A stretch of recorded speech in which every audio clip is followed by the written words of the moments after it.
La Birmanie fait depuis quelques années son retour sur la scène internationale. Après 50 ans de dictature, la junte militaire au pouvoir amorce un retour vers la démocratie. Des élections auront d'ailleurs lieu en novembre.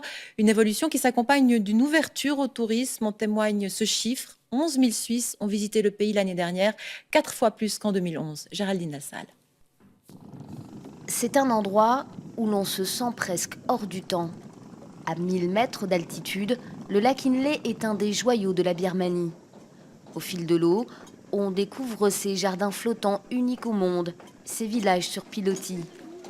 Destination, hier encore inconnue, Inle est aujourd'hui une étape incontournable pour tous ceux qui visitent le pays, ce que Céline, touriste genevoise, n'avait pas vraiment prévu. Alors j'étais en voyage en Asie du Sud-Est et j'avais pas prévu de venir ici et j'ai rencontré énormément de voyageurs qui m'ont dit c'est maintenant qu'il faut y aller.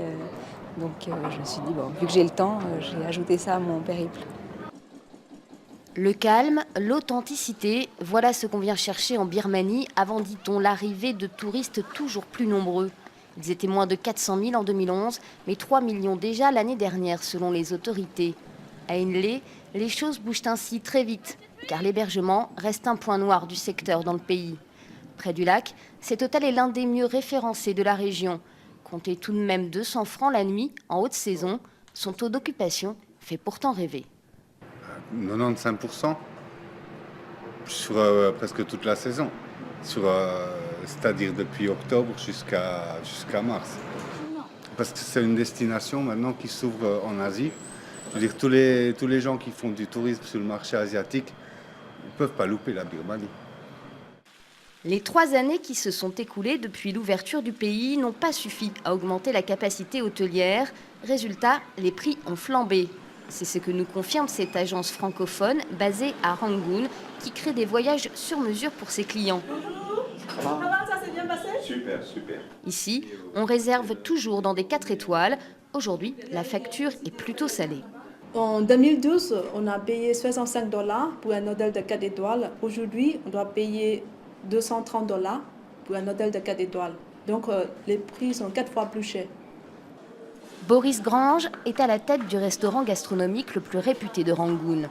Ce Valaisan s'est installé ici il y a 15 ans, un peu par hasard. Ils n'étaient pas nombreux à l'époque à miser sur ce pays.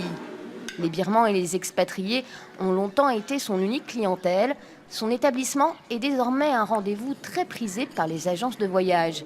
Mais pour lui, nous sommes encore loin ici du tourisme de masse. On ne s'attendait pas à une influence qui soit aussi immédiate, du jour au lendemain. Maintenant, ce n'est pas non plus la Thaïlande ou le Cambodge. Il y a toujours assez peu de touristes en Birmanie. Ça reste un pays très agréable à visiter. Mais le potentiel est bel et bien là. Un potentiel que les autorités birmanes n'ignorent d'ailleurs pas. Elles prévoient d'accueillir entre 7 et 10 millions de visiteurs en 2020.